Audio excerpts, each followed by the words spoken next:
umangat na lang basta. We do not know what will happen to us. Kaya nga minsan, yung takot na yan, yung risk na yan yung dyan nagsisimula yung digmaan o pagkakagalit ng mga tao. Okay? Pero tayo, sa board exam natin, risk din yan. Pero ano trabaho natin ngayon? Kaya nandito tayo sa CHAPS o sa Chapopoy. Pinapaliit natin yung risk. Okay? Hindi natin pinapalaki. Di ba? So kung may risk man, pero minimal. Okay? So, may risk tayo, pero 5% lang, 95% tayong babasa. Okay? So, yun ang ating trabaho ngayon. Walang 100% sure, okay, sa mangyayari sa hinaharap. Pero pwede natin kontrolin yan by minimizing the risk. Okay, ngayon, pinapalaki mo yung risk nang hindi ka makakapasa, kung hindi ka ma-attend, kung tinatamad ka, o ningas kugon ka. Yung magaling sa una, laging uma-attend, tapos sa kalagitnaan, okay, online na lang. Di ba? Okay, so, tandaan nyo, nagtatagumpay yung consistent, hindi nagbabago despite of the problem. Okay? So, take note. Punta tayo rito. Dito, na-discuss ko na that is security hazard. Okay? Ngayon, ano yung dalawang uri ng security hazard? Nandyan na eh. Okay? So, take note of this one. So, types of security hazard. Ayan. Una, syempre, si man-made. Okay, man-made hazard. So, si man-made hazard, tandaan natin, acts which, I want you to remember, affects the safe operation of the facility. Okay? Kasi, ang man-made action, hindi siya pwedeng maging condition. Kagagawa ng tao. Okay? So, facility, take note of this one, performed by man. Okay? Such as, okay, by man, such as, take note of this one, espionage, okay, pilferage, yan yung mga man-made hazard eh. O pag nanakaw, diba, stealing yan. Okay? Ano pa? Sabotage. Okay? Negligence or accident. So lahat ito, okay, man-made hazard. So take note of this one. Pangalawa, yung tinatawag nating, okay, natural. Okay? Natural hazard. Ito condition or phenomena or natural phenomena. Okay? So take note of this one. Such as disaster or calamities, earthquake. So tandaan natin, okay, typhoon, ayan, typhoon, or floods, o baha. Okay, that is natural hazard. Okay? Ngayon, dito sa natural hazard, ano yung tinatawag natin inundation? Yon, malaking, hindi lang basta baha, pero malaking baha. Big floods. Okay? Pag sinabi natin conflagration, ano to? Yon, very good. Large fire. Okay? Large fires. Okay? So, tandaan natin. Okay? Itong dalawang to. Okay, punta tayo rito. Ayan. So, anong tawag dito sa term na to? Is the importance of the firm. Okay? So, take note of, ito yung tinatawag nating relative risk eh. Okay? With regards to national economy and national security. What is the answer for this one? Okay? Yes, criticality of operation. Ito, vulnerability, your keyword here, susceptibility. Okay? Susceptibility of plant, okay, against loss. Okay, so take note of this one.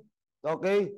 So loss, damage, okay, or disruption of operation. So take note, due to various hazards. Okay? Ito yung tibay ng planta. Okay, so take note of this one.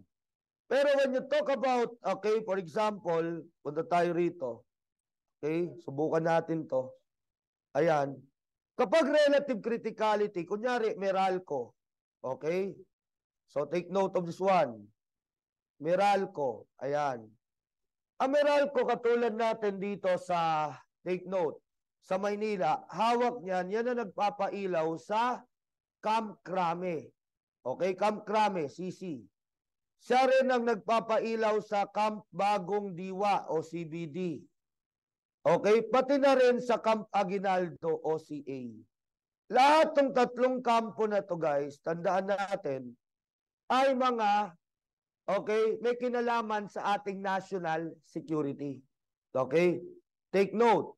Hawak din niya yung mga malls dito sa Maynila. Diba?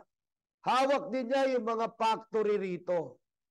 Ako, guys, kapag brown out sa kampo, lalo na sa Camp Bagong Diwa, wala kaming generator. Just imagine, kung nagkaroon tayo ng gera sa China, okay? Tapos sinira ng China ang power facility ng Meralco. Okay? So power facility ng Meralco, pinagbobomba. Makaka-apekto ba to sa ating national security? Yes. Mawawala ng kuryente ang tatlong kampo na yan na main vital installations natin dito sa Pilipinas. Mawawala ng ilaw ang mga factories na nagpo-produce ng kailangan natin everyday. Pagkain, dilata, damit, something like that, pati yung mga malls. Okay? Pati mga schools, mawawala ng ilaw. That is what you call, okay, relative criticality. Kung ano yung importansya ng plan, okay, relative to national security and national economy. So tandaan natin yan, huwag natin kakalimutan. Okay? So punta tayo rito. Okay? So nakalagay dyan guys, no? Physical limits of installation or facility. Na-define ko na to. Ano sagot guys? Okay, what is the answer? Okay? Ayan, so the answer is perimeter barrier. Okay? So tandaan natin to. Please remember this one. Ngayon guys, no, punta tayo rito. Okay? Dapat dito master nyo na. Una, meron tayong types of fences. Okay, full view. I'm talking about full view. Kasi yung solid fence, wala naman masyadong guidance doon. Ang solid fence lang naman is hindi ka maka-access. Walang visual access. Yun ang meaning nun. Types of full view fences. Okay? Una, I'm talking about chain link fence. Una is height. Okay? Ano dapat yung height? Okay, at least 7 feet tall. Guys, don't forget to be familiarized with the word at least para hindi kayo malito. Okay? Baka mamaya ilagay sa board the fence, the chain link fence of Pedro is 9 feet tall. Baka mamaya, ang naintindihan mo lang 7 feet, sabihin mo, no, that is not appropriate. Kasi dapat 7 feet tall. Pero syempre, kung naalala mo yung at least, alam mong tama ang ginawa ni Pedro. Kasi yun ang pinakamababa, na pinakamababang height, okay, is the chain link fence. So, tanda natin. Ngayon guys, no, ano naman yung tinatawag niya na gauge? Ilan? 9 or heavier. Okay, so take note of this one. Okay? 9 or heavier. Ano naman yung tinatawag nating mesh openings? Okay, 2 inches or not.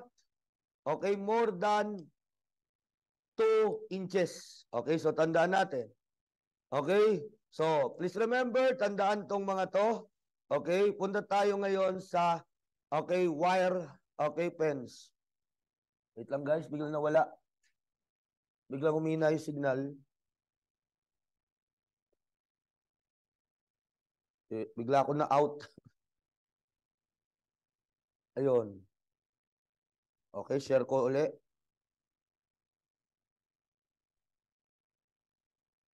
Okay, so 9 or heavier, tanda natin. Then mesh openings not more than 2 inches. Okay, so take note of this one. Okay, ngayon, punta tayo sa tinatawag nating barbed wire, okay, fence. Okay, so barbed wire fence, ilan yung height? Oh yes, very good. At least 7 feet pa rin. So parehas lang. Okay? So take note of this one. Ano yung gauge niya?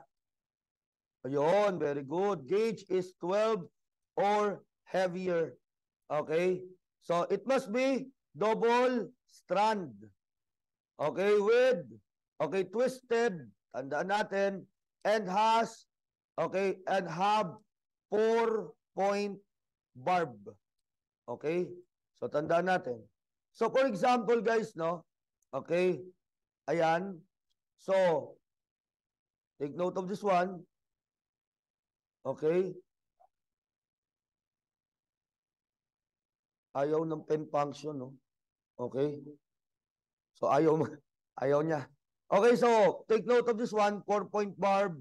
Ayan, twisted. So take note of this one. So ang itsura nito, guys, now when you talk about this one, okay? Ang pinaka-itsura niyan, so something like this. Okay? So I want you to understand. Okay? Ayaw niya, no? Ayaw talaga. Ayaw sumulat, naglolo ko. Okay, so take note of this one. So parang double strand siya, twisted. Then yung tanikala. Okay, yung dalawang barbs ay 4-point yung kanyang distance. Okay? 4-point yung kanyang tinatawag na distance. Okay, so that is, take note of this one, the gauge. Ngayon guys, no, punta tayo rito. Okay? How about the distance between the strand? Okay? The strand. Okay? Yung strand niya, yung itong wire na to at itong wire na to sa taas, ilan yung distance? 6 inches. Tandaan natin guys, no? And then, okay, distance naman between, okay, the post. Okay, 6 feet. So, wag natin kakalimutan to. So, these are the guidance for barbed wire fence. Okay? 12 or heavier, don't forget this one. Okay? Punta tayo sa pinakauli, tinatawag natin concertina. Ano yung ibang tawag dito? Yon. Also called Dannert wire. Okay? Dannert wire is consists of large coils. Okay? So take note, parang bilog na wire yan. Okay? So dalawa lang ang dapat yung tandaan. Yung length niya ilan? At least 50 feet. And diameter niya ilan? Okay? At least 3, very good, 3 feet. So take note of this one. Huwag nating kakalimutan to. Okay? Ayan. So please remember, ito yung mga concertina. Okay? So punta tayo rito. Top guard naman tayo. Okay? So top guard, hindi naman siya types of full view fences. Pero additional protection siya. Okay? So additional, okay, overhang, barbed wire. Okay? So take note of this one. Okay? Place, okay, on the top of fence. Nasa ibabaw ng fence. Ngayon, ilan ang required number of strands? Okay, very good. The answer is 3 to 4 strands. Okay, so parehas lang siya nito. Okay, so take note. Distance between the strand and distance between posts. Okay, so almost the same. Okay, umina na naman ang guys, no, ang ating okay, ang ating okay, signal. Ayan, ganun talaga, nasa Pilipinas tayo. Okay, next, ito. Ayan, so tandaan natin, okay, distance between strand, 6 inches, and post. Okay, what is the angle of the top guard? Okay, yes, the angle is 45 degrees. Tandaan natin. Inward o outward? Outward. Kasi pag inward, para mo nang pinadali ang access sa loob ng yung facility. Maaapakan niya yun. Okay? So please understand this one. Huwag natin kakalimutan. Okay, punta tayo rito. It includes mountain, river, seas. Alam na natin to. Okay, that is natural barrier. Okay? Okay? So ano yun, guys? Okay, sige. Kokopyahin ko. Okay. Yun. Sige, tirahin nyo lang. Okay. Ayan.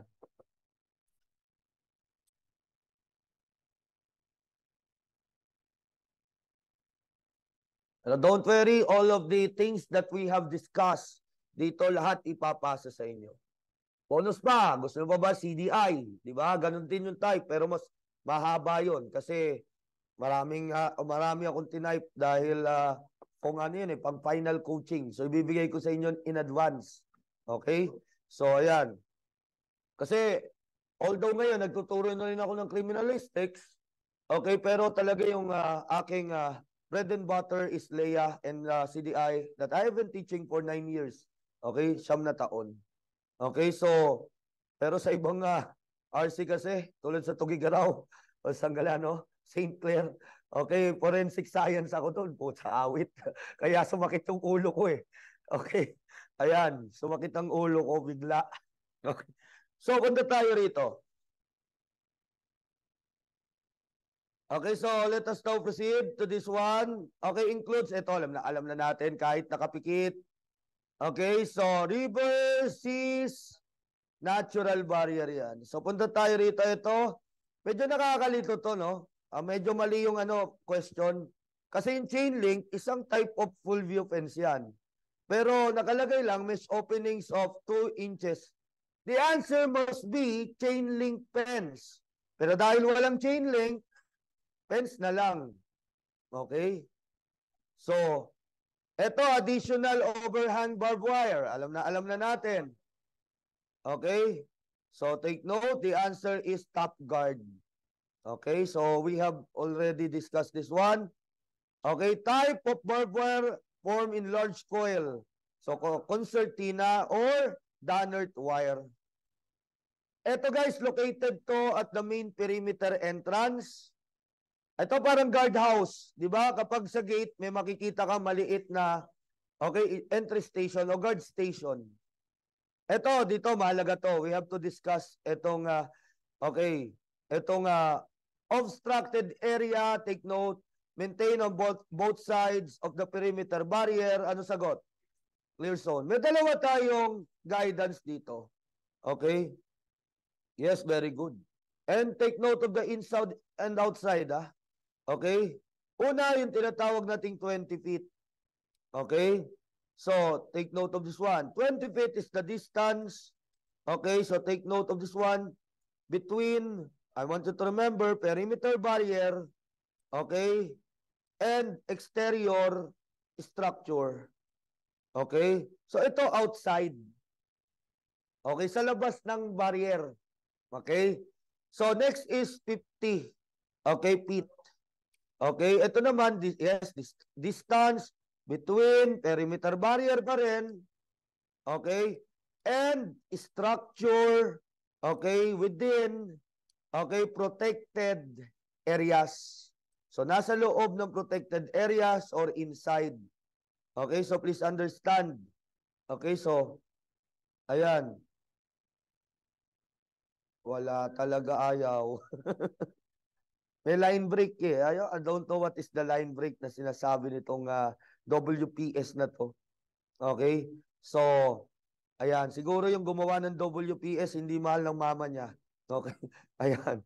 Gusto niya malungkot lagi buhay. Okay, so punta tayo rito. Tandaan nyo na lang, no? Ay, sa bagay, meron yata rito bro, pwede makahingi ng ng pentel pen. So that the others na hindi nakakaintindi ng 15 and 20, okay, 50 and 20, ano yan? Okay, they understand, maintindihan. Okay, so, tandaan natin guys, kunyari, this is the perimeter barrier. This is the matters to be protected. Okay, so take note of this one. Ayan. Kunyari, ito yung pintuan. So, matik yan. Pag nandyan yung pintuan sa second line of defense, kasi ito ang first line of defense eh. That is the perimeter barrier. Okay, so first line of defense. Usually, ang clear zone, nasa second line of defense. Okay? Second line of defense. I'm talking about the inside here. Okay? So, imagine kung may sasakyan dito, tas may guard dito. tapos may tao dito na Peterman, binubuksan niya yung pinto. Di ba hindi magkakaroon ng access at pwede ma-compromise? Kaya dapat walang nakaharang, unobstructed area to. So take note, okay? Dito mag-a-apply si 50 feet. Okay? So take note of this one. Then, aside from that, kailangan meron din sa labas. Okay? So this is the outside. Okay? And this is the inside. Okay? So, yan ang ibig sabihin. The mere purpose is para maiwasan na ma-compromise yung second line of defense natin. Kaya may inside perimeter. Dito naman, outside perimeter para hindi ma-compromise yung first line of defense natin. Kasi usually nandito yung gate na yan. Okay? So 20 feet. Imagine. Okay, may mga sasakyan dyan, tapos may security guard dito. Hindi siya nagkakaroon ng access doon sa mga dumadaan sa entrance or exit points na yan. Okay? So dapat clear sila. Kaya pag minsan, kapag tayo ay pinapaalis ng guard, okay, sundin natin baka mamaya yung area na yun, kino-considered as clear zone. Okay, so tandaan natin yan. Punta tayo rito. Similar to continuous lighting but can be, okay, manually turned on. Okay, so what is the answer? Okay, the answer is standby lighting. Okay, so punta tayo rito. Guys, mabilisan ha. Okay, na discussion kasi mahaba kasi yan eh. Abutin tayo ng buong araw. Okay? So, keywords lang, konting definition para hindi masyadong okay, matagal. Ika nga. Okay, so, punta tayo rito. Take note of lighting o security lighting. Pag sinabi natin security lighting, okay, so, take note. Ito yung device which use, okay, to illuminate, okay, areas during darkest of hours. Okay, so para paliwanagin. So that is security lighting. Ngayon, meron tayong types of, okay, so types of security lighting. Okay, una, take note of this one, si stationary lighting. So, take note, series of peaks, okay, luminaries. Okay, so take note of this one. Usually, okay, usually for entrance, okay, or gates. Ayan. May dalawang uri tayo guys ng stationary lighting. Okay, una si glare projection. So si glare projection ay, take note of this one, nakapokus siya, focuses on intruder. So this is your keyword here, intruder. Okay, and the observer, tandaan natin, remains in comparative darkness. Okay, ayan, comparative darkness. So ito yung ginagamit sa mga stages kung saan pag inilawan, di ba, yung artista lang yung naiilawan. Hindi mo nakikita yung background niya. Ginagamit din to kasabay ng Fresnel lighting, okay, sa mga hallway. Kunyari, runaway, mga model. Di ba? Hindi mo makita yung mga photographer sa gilid.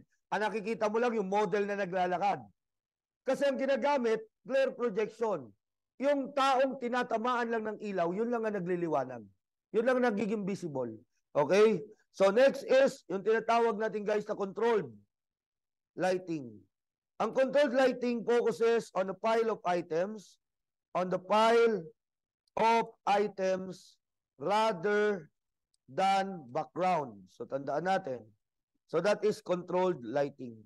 Okay? So